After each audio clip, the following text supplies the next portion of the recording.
So now I'd like to go over with you Metnu Sanusiyyah, the Sanusi Creed, by Imam Muhammad ibn Yusuf as-Sanusi al-Husayni.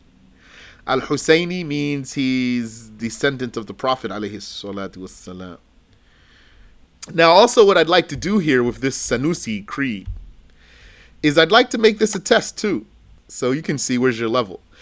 Are you at the level of understanding the Sanusi Creed? If so, that's nice. That's a good level for you. Okay, so the author says, may Allah Ta'ala have mercy upon him. Bismillahir Rahmanir Rahim. In the name of Allah. Ar-Rahmanir Rahim. Alhamdulillah. Praise God. Wassalatu wassalam ala Rasulillah. And may the salah and the salam be upon the messenger of God. And I'm going to try to keep the translation very simple. I'm going to translate it literally, inshallah, like how we did Tahawi and Nasafi. And I don't want to go into details. And I'll ask you whatever I want to ask you.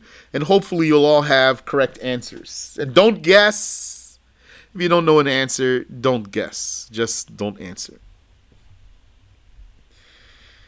The author says, "I'lam, know, yani have the knowledge, أن الحكم العقلي ينحصر في ثلاثة أقسام."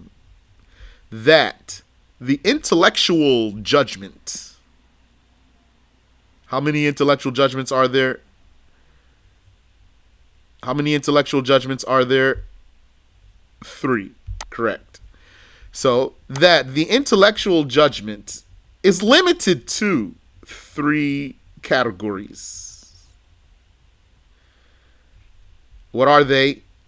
What are the intellectual judgments? Mental, necessary, mentally impossible, mentally possible. Correct. And that's what he says here. Al-wujubi wal-istihalati wal-jawaz. Necessary, impossible, and possible. Correct. So maybe inshallah after we finish this you're going to teach. You can teach Sanusi inshallah ta'ala to the people. That's classical work. The Muslims like this one. فالواجب ما لا يتصور في العقل عدمه. The necessary is anything whose non-existence is inconceivable in the mind. And also, if you have any questions, feel free to ask, because I'm not going to go into details for everything. فالواجب ما لا يتصور في العقل عدمه. The necessary is that which its non-existence is inconceivable in the mind. Does anyone have an example of that? The necessary is that which its non-existence, its nothingness, is inconceivable in the mind. What's an example of the necessary? You said knowing Allah. Okay, it's enough to say, like here, Hajj said, Allah, yani the self of Allah. You said for Allah to not be attributed with life. That's correct example. Now here's an answer which is the best answer. Allah and his attributes. That's your answer. If anyone ever asks you again, what's the intellectually necessary? You can say this here. Allah and his attributes. وَالْمُسْتَحِيلُ مَا لَا يُتَصَوَّرُ فِي الْعَقْلِ وُجُودُهُ. And the impossible is that which its existence is inconceivable in the mind. Is that which its existence is inconceivable in the mind. What's an example of the impossible? We're talking about here the mentally impossible. What's an example of the mentally impossible? You said the daughter birthing her mother. That's correct. That is a correct example. Anyone else? You said for creation, for Allah to be similar to his creations. That's correct. Someone said a circular square. That's correct. A partner with Allah. Yes, that's correct. So all of those are correct answers. All of those are impossible to the mind. Barakallahu fikum. You said for a door to be open and closed at the same time. That's correct. So you got the idea there. If you want a good example for teaching people the creed, and a simple example, and one example, so you don't have to give a beginner many examples, you can say anything contrary to the attributes of the self of Allah being attributed to him. Attributing the opposites, or what's contrary to the attributes of the self of Allah to him. And the author is going to mention that. Okay, great. So far, so good. So far, so good. Good answers and all correct answers so far. He says, وَالْجَائِزُ مَا يَصِحُّ فِي الْعَقْلِ وُجُودُهُ وَعَدَمُهُ. And the possible is what is valid in the mind, is that which its existence and its non-existence is valid in the mind. The possible is that which, وَالْجَائِزُ, the possible is ma, that which وجوده وعدمه يصح في العقل. Its existence and its non-existence are valid in the mind.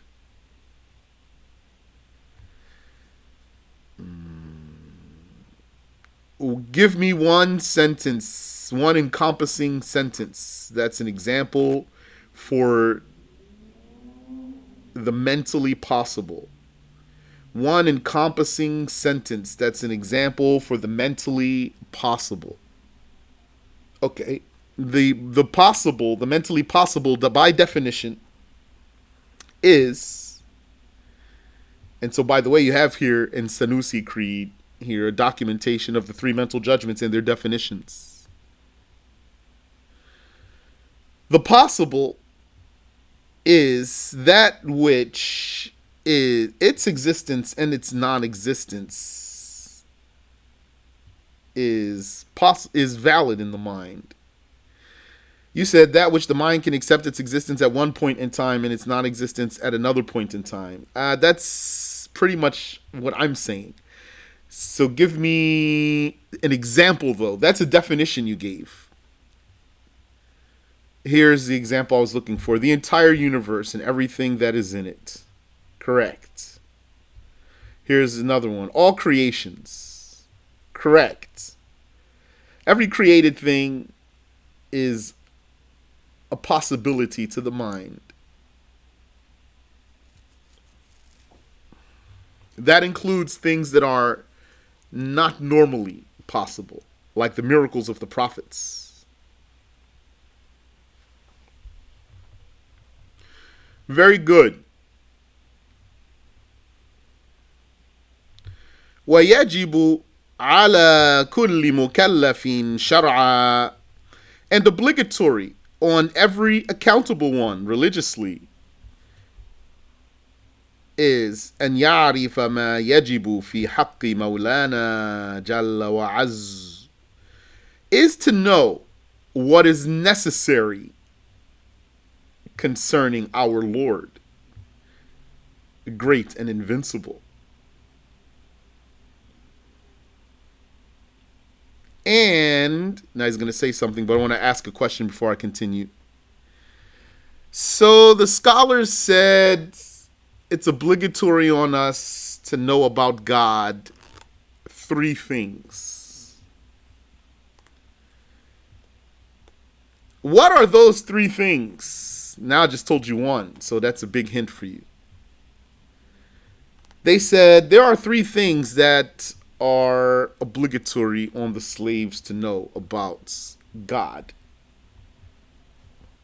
You said that he exists. You said that his attributes are eternal. La la la la la la la la. So I'll give you the answer. Or I'll give you a quick countdown. You said what is necessary to attribute to Allah, what is impossible to attribute to Allah, and what is permissible. Correct answer. Correct answer. And that's what he says right here. وَيَجِبُ عَلَى كُلِّ مُكَلَّفٍ شَرْعًا, and obligatory upon every accountable one religiously, and يَعْرِفَ مَا يَجِبُ فِي حَقِّ مَوْلَانَا, is knowing what is necessary concerning our Lord, yani to attribute to him. وَمَا يَسْتَحِيلُ, and what's impossible to attribute to him. وَمَا يَجُوزُ, and what is valid to attribute to him. Neither necessary nor impossible, though. Good. Barakallahu fikum. وَكَذَا يَجِبُ عَلَيْهِ, and likewise necessary on him, yani on every accountable one, and يَعْرِفَ مِثْلَ ذَلِكَ فِي حَقِّ الرُّسُلِ, is to know the likes of that concerning the messengers. So that means one needs to know what's necessary to attribute to the messengers, and what's impossible to attribute to the messengers, and what's valid to attribute to the messengers. Alayhimus salatu wassalam. May peace and blessings be upon them. فَمِمَّا يَجِبُ لِمَوْلَانَا جَلَّ وَعَزٍّ, so among what is necessary for our Lord, great and invincible, is 20 صفة, 20 attributes. So easy question. How many we usually learn? What do we usually hear is the obligation on every accountable one? How many attributes? 13 attributes. Yes, and you've learned that some scholars said 20. So here's a documentation of 20. And we still say 13 is correct, though. Correct. 13 is stronger saying. We'll see. Wahi, and those 20 are al-wujud, existence. So I'm not going to stop and define and give examples and ayats and things. I'm just going to translate. But let's say you wanted to teach somebody, then you might stop there. Wujud, existence. You're going to explain to them what you've learned. Proof from the Quran. Afillahi shak. Is there a doubt in Allah? Proof from the Hadith. Kan Allahu alam yakun shay'un ghayruh. Allah existed and nothing else existed. Proof from the mind. The existence of this world is proof for the existence of the Creator, etc. Now, all these 13 attributes we've learned about, they're proofs from the Quran. I mean, all these attributes. They're proofs from the Quran, from the Hadiths. They're mental arguments. So I'm going to leave that for you to refer back to your previous notes. And we're just going to translate now so you can take the metin. And so we can do a test too. So, al-wujud, existence. Wal-qidam, eternality. Wal-baqa, everlastingness. وَمُخَالَفَتُهُ تَعَالَى لِلْحَوَادِثِ, and his being different from created things. Exalted is he. وَقِيَامُهُ تَعَالَى بِنَفْسِهِ, and his independence. Exalted is he. أي لا يفتقر إلى محل ولا مخصص, meaning he does not require a location nor a specifier.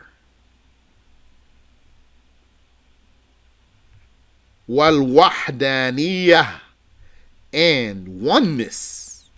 أي لا ثاني له في ذاته, meaning he has no counterpart, yani no second. He has no counterpart in his self. Yani no one has a self like him. ولا في صفاته, nor in his attributes. ولا في أفعاله, nor in his doings. And when we say God has doings, what does that mean?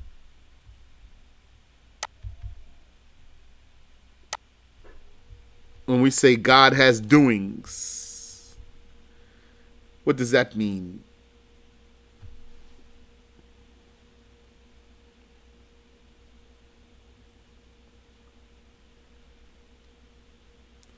The doing of God is his, yes, he created, yani.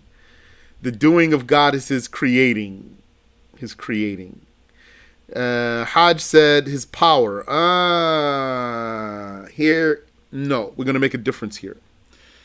Power is one of the attributes of his self.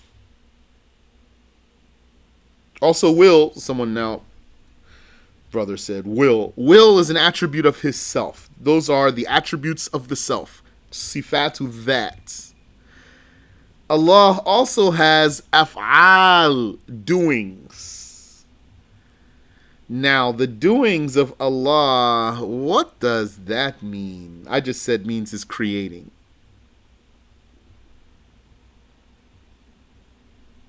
Okay, inshallah. I just said his doings means his creating. And now someone said it means power, and someone else said it means will. Are those the same or are those different? Does all of this mean the same thing or that all means something different? Okay. You said heart? I don't know what you're talking about there.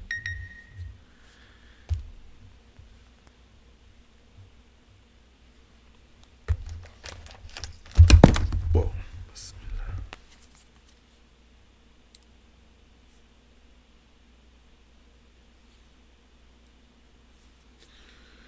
So, those all mean the same thing or those are different? Let's see here. So, the power of Allah, that's his attribute by which he brings things from non-existence into existence. That's the way the Ash'aris define the power of Allah. The will of Allah is his attribute by which he makes the possibilities one way or another.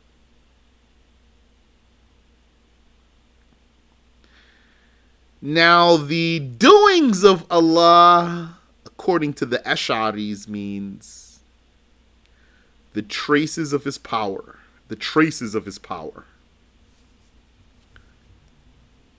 According to the Ash'aris, the doings of Allah are the traces of his power. That means then they are created. And that means then that the doing is not the power, and it's not the will. It's the trace of the power.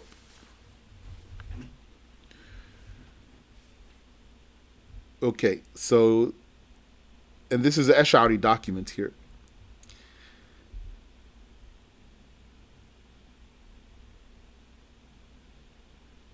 The Maturidis define power differently, which I don't want to go into right now. And the Maturidis differentiate between the doing. Yani, the Maturidis define power differently, which we're not going to talk about now. And they also define the doings of Allah different from the Ash'ari way. The Maturidis, they say God's doing is his creating. Not the trace of his power, but his creating. Then that means it's his attribute. And according to the Maturidis, God's attribute of creating is different from his attribute of power.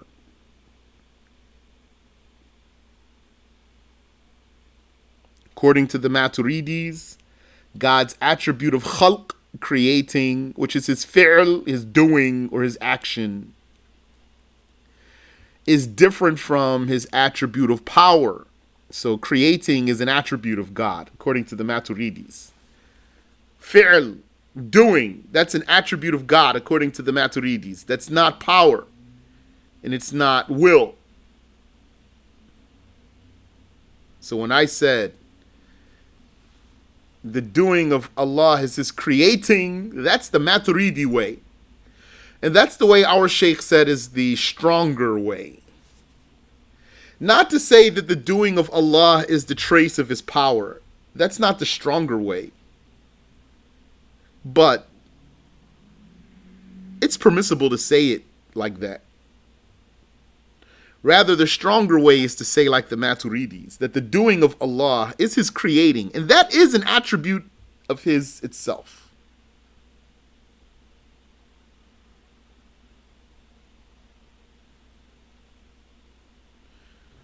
So if you have any question here, feel free. I'm going to keep going now.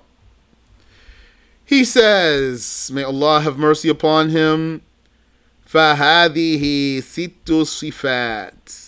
These are 6 attributes. What did he tell us? He said here, existence, 1, qidam, 2, yani eternality, everlastingness, 3, being different from the creations, 4, independence, 5, and oneness, 6. So he said, فَهَذِهِ سِتُّ صِفَاتٍ. These are 6 attributes. Here's a question. When it comes to the 13 attributes, not 20 like the author says here, 13 like we usually learn.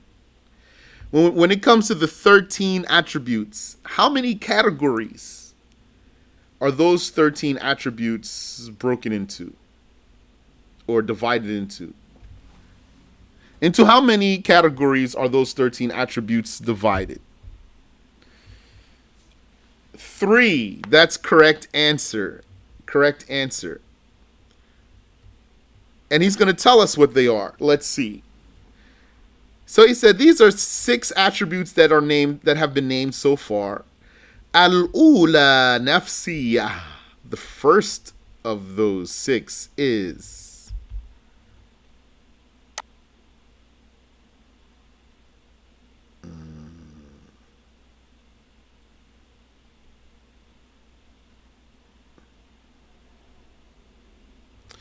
the first of those 6 is a self attribute. A self attribute. If you want, put a dash there, like it's one word. Like, make it a compound if you want. A self attribute. Self dash attribute. The first is a self attribute. Wahi al-wujud. And that's existence.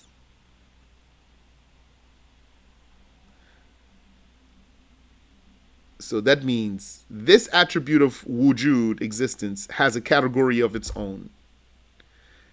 It's called the self attribute because the self is inconceivable to the mind without this attribute.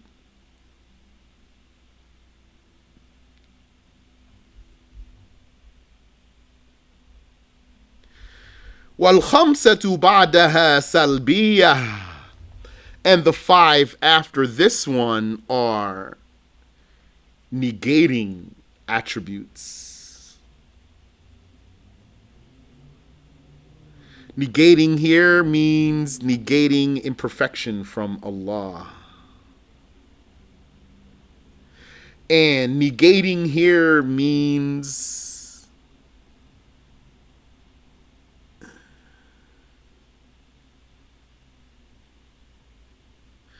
not having an extra connotation. Not having an extra connotation. Not alluding to something else.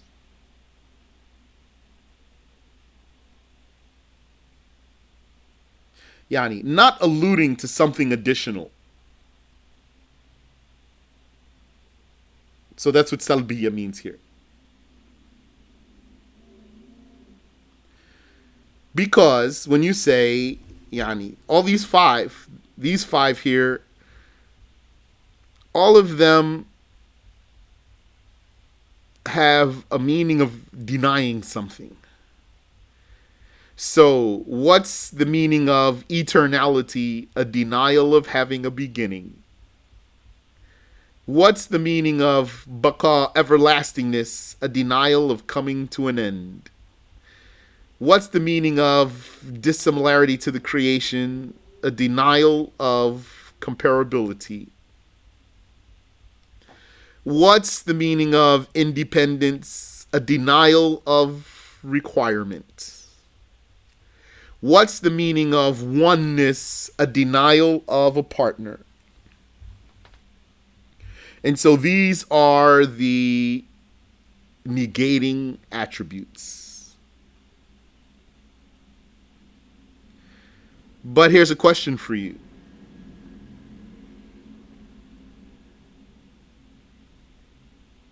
He told us here that these five are the salbiyyah attributes. Did the scholars differ about something here concerning these salbiyyah attributes?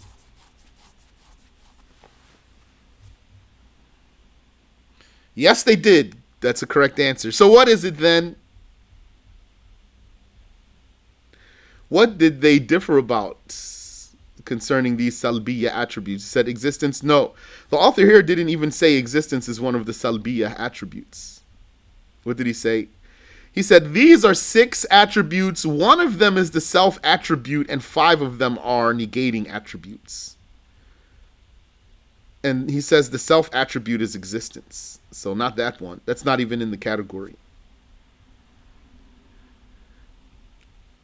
What did they differ about concerning these negating attributes? 5, 4, 3, 2, 1.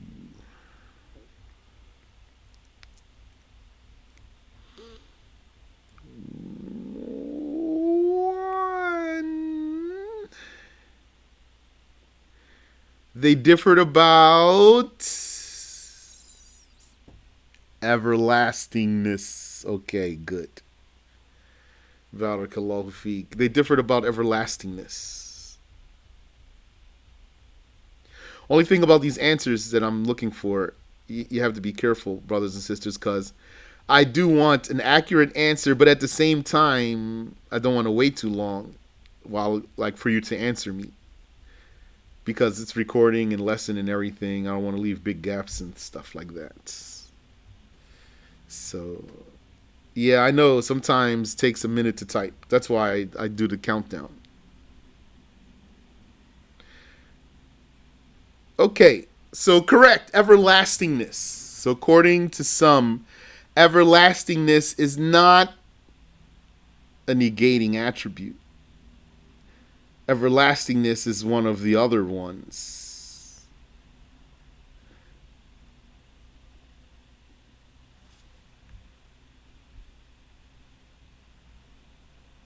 What are those other ones? He's going to tell us right now. He says, ثُمَّ يَجِبُ. So then according to that, then there are only 4 negating attributes. Yes, everlastingness is an attribute of meaning. According to what we're discussing right now, which is different from what our author is telling us, there's only 4 negating attributes minus everlastingness. He says, ثُمَّ يَجِبُ لَهُ تَعَالَى سَبْعُ الصِّفَاتِ. Then necessary for him, exalted is he, are 7 attributes. So تسمى صفات المعاني. They are called the confirming attributes, the attributes that have a connotation, the attributes that allude to something, to a confirmation of something, the attributes that allude to some confirmation of something. That's their being ma'ani. They are meanings or connotations. What do they allude to then? Well, yani, what's their meaning? Why they are meanings? Because they are not merely negating imperfection from Allah, but they are, in fact, and literally confirming existing attributes for Him.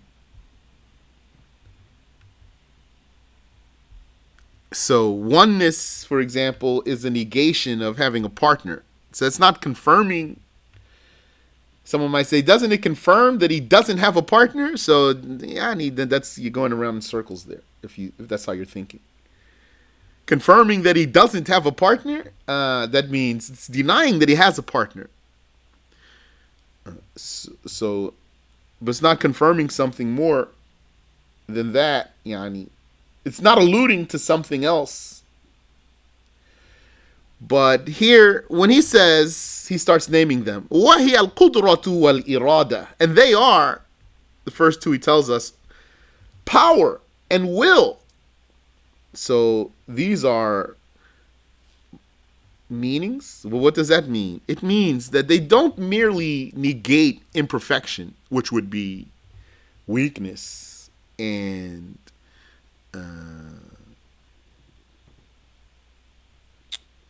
coercion. Not just that, but they also allude to something. What's that? They allude to something confirmed.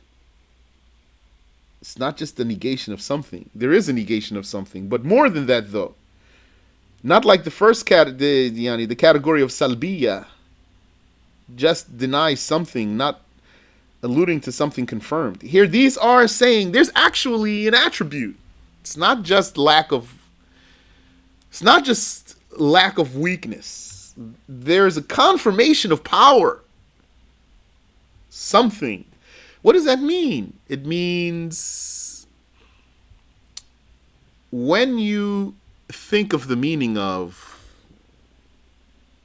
power, well, there for sure, if someone has power, then he should for sure exist. So he has a self.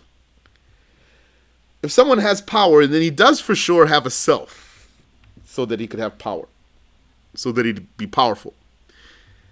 Okay, but power doesn't mean self. So saying that he has power is not just a confirmation of a self. And it's not just a negation of weakness, too. So then what is it? It's a confirmation of something existing truly, which is an attribute. So that's the meaning of them being ma'ani. So power is an existing attribute, and what it means is something more than what a self means. Power doesn't mean self.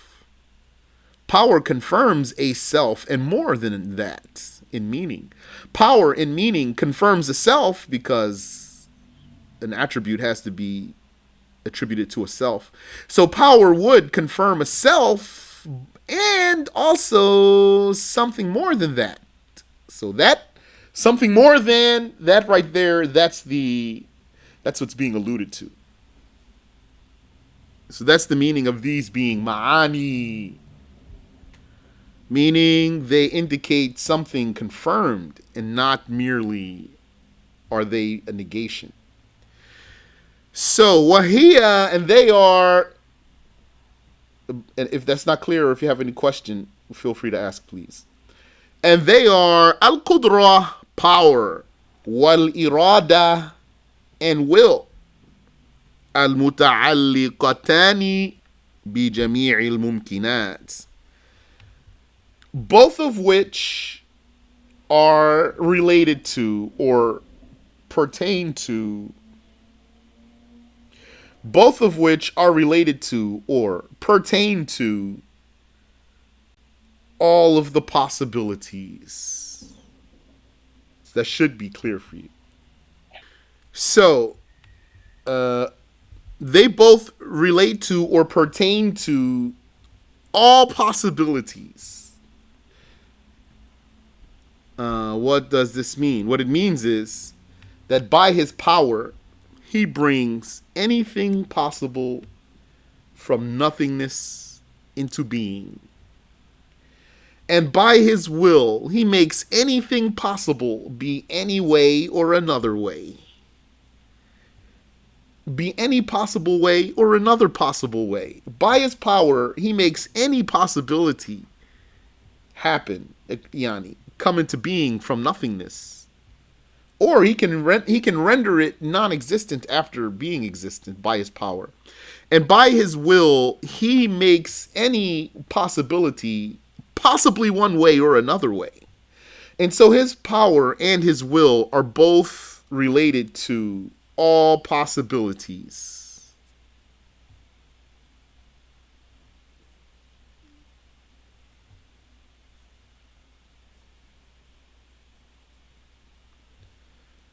Now, before I go further here, since I mentioned for you that they differed about everlastingness, and that everlastingness is a mana, it's a meaning, not merely a salb, a negation, then that would mean that according to the stronger saying, those who said that stronger saying that it's not salbi, but it's a mana, a meaning, that would mean that everlastingness is not merely a negation of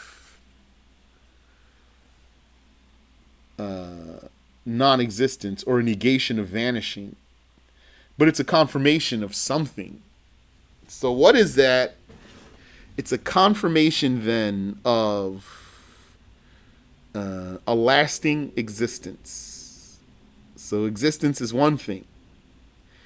And then for that existence to last, that's additional. That's on top of that.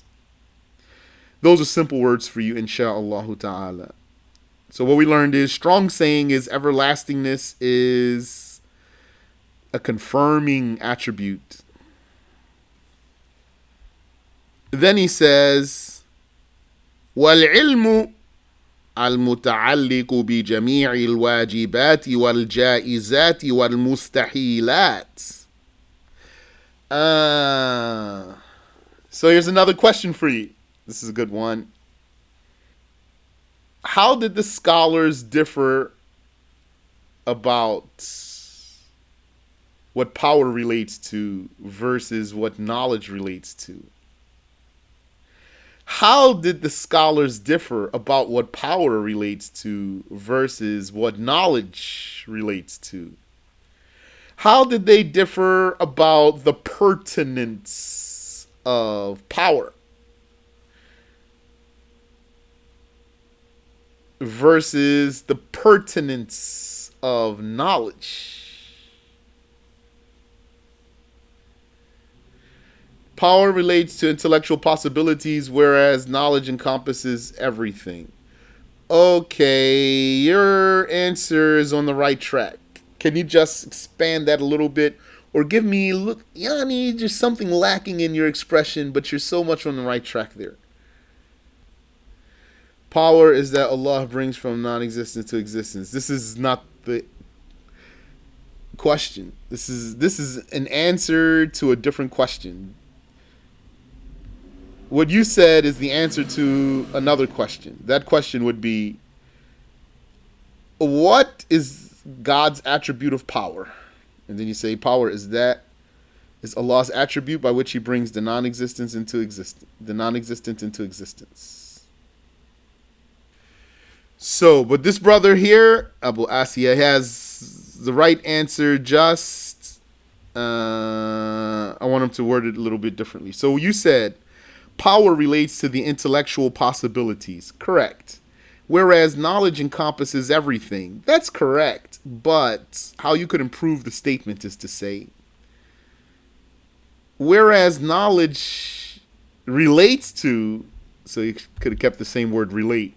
Power relates to the intellectual possibilities, whereas knowledge relates to the intellectual possibilities and impossibilities and the intellectual necessity.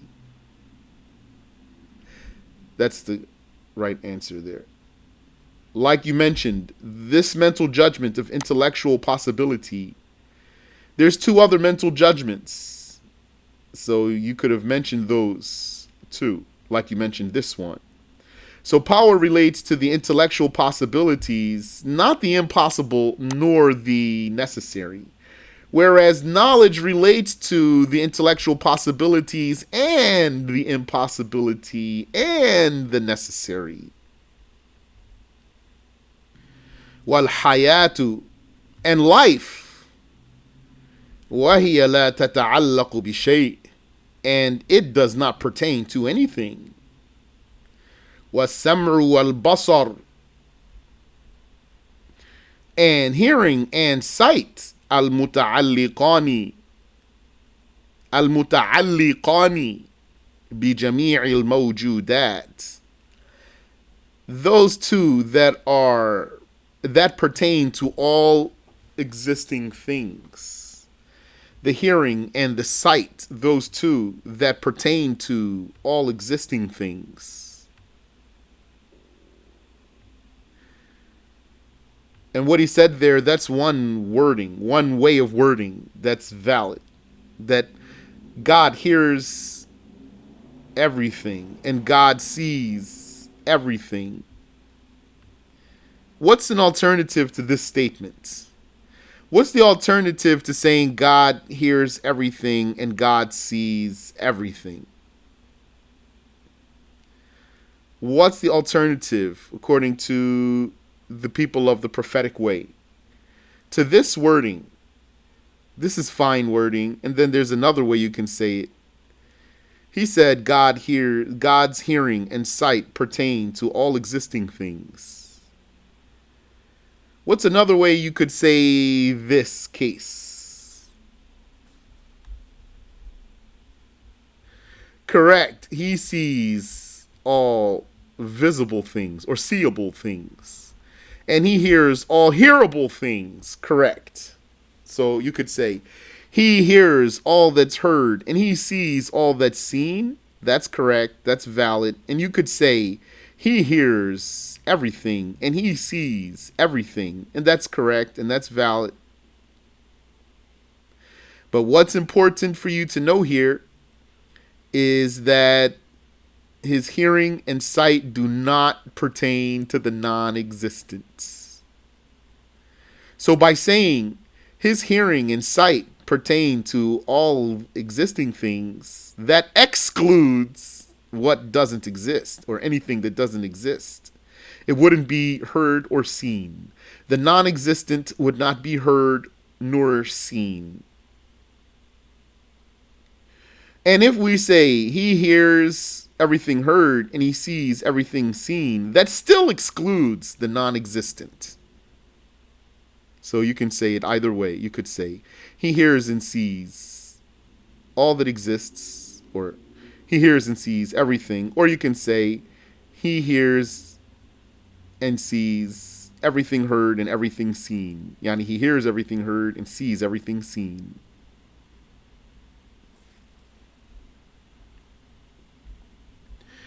وَالْكَلَامُ الَّذِي لَيْسَ بِحَرْفٍ وَلَا صَوْتٍ, and speech, the speech which is neither of a letter nor a sound. وَيَتَعَلَّقُ بِمَا يَتَعَلَّقُ بِهِ الْعِلْمُ مِنَ الْمُتَعَلَّقَاتِ, or الْمُتَعَلِّقَاتِ, fatha or kasra. That's what Sheikh Tariq said.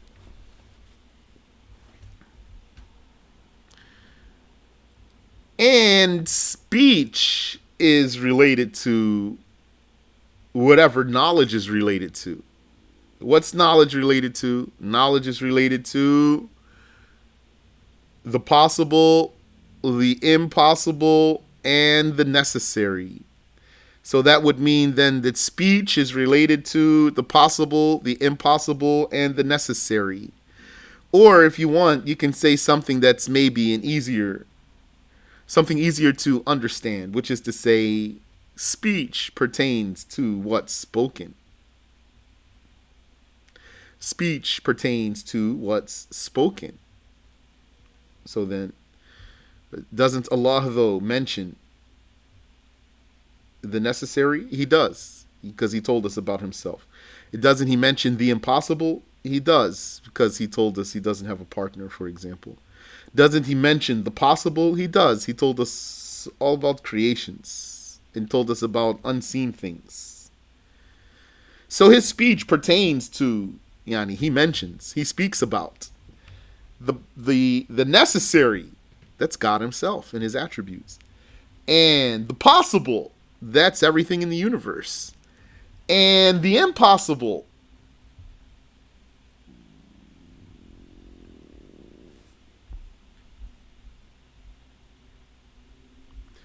ثم سبع صفات, then there are 7 attributes, meaning 7 more attributes.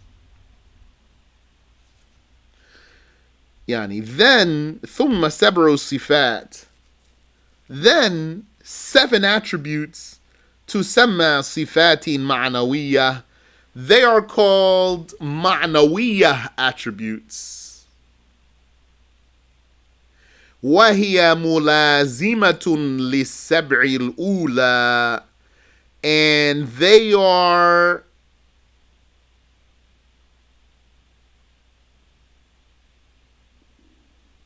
I'm translating literally here. They are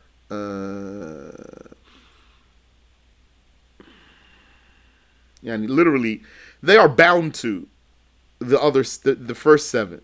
They are bound to the first 7. If we translate that literally, then if bound here is not wrong word, if bound here works and it's not a word that has to be rejected, then what it would have to mean is that these 7 that we're about to mention, they are confirmed because the 7 we already mentioned are confirmed. If any of the 7 that we mentioned were denied, then any of these 7 that we're about to mention would also be denied. So that's the meaning of bound here, if that word works. So mulazima, stuck to. So it doesn't mean here physical sticking of bodies. We're not talking about bodies here. We're talking about meanings here. When I say meaning, I don't mean the attribute. I mean concepts. There's something we understand. Yeah, that's right. Meant that necessarily implied. Yes. Wahi. And so then, according to the saying that the ma'ani attributes are 8, then the ma'nawiyah would also be 8, including everlastingness. Wahi, and they are كونه ta'ala qadira, his being powerful, exalted is he. And a willer, and a knower, and alive, and a hearer, and a seer, and a speaker. So, what's the difference here between these and the first 7? Who can tell us? What's the difference between these 7 and the first 7? You said these are the doings of the first seven? No. Correct. These are adjectives. That means these are names, actually. These are names, descriptive names. So the first seven are the attributes themselves: power, will, knowledge, hearing, sight, speech, life.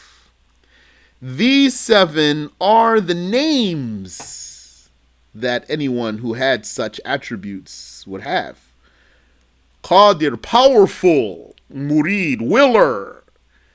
Alim, knower, one who has knowledge. Hayy, alive, one who has life. Hearer, one who has hearing. Seer, one who has sight. Speaker, one who has speech. His being powerful, and a willer, and a knower, and alive, and a hearer, and a seer, and a speaker. So now you might say, so why are these attributes? And why add these? Why not just suffice with the first 7 or 8? The answer is no. The second one's not a doing. That's the one who has the attribute. The first one is the attribute itself, power. The second one is who has the attribute, powerful. First one is the attribute, will. So the second one is who has it, willer. First one is the attribute, knowledge. The second one is who has it, knower.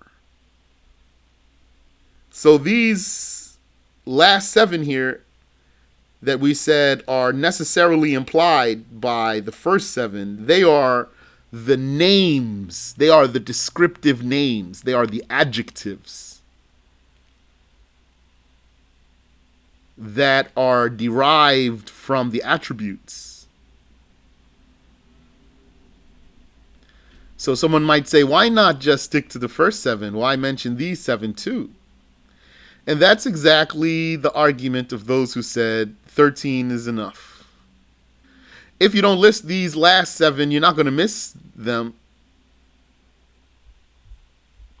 Wallahu ta'ala a'lam. We'll stop there. Yes. Say the last 7. Yes, the last 7 are his being A, and keep that part there. His being A. Keep that. That's when they say kaunuhu.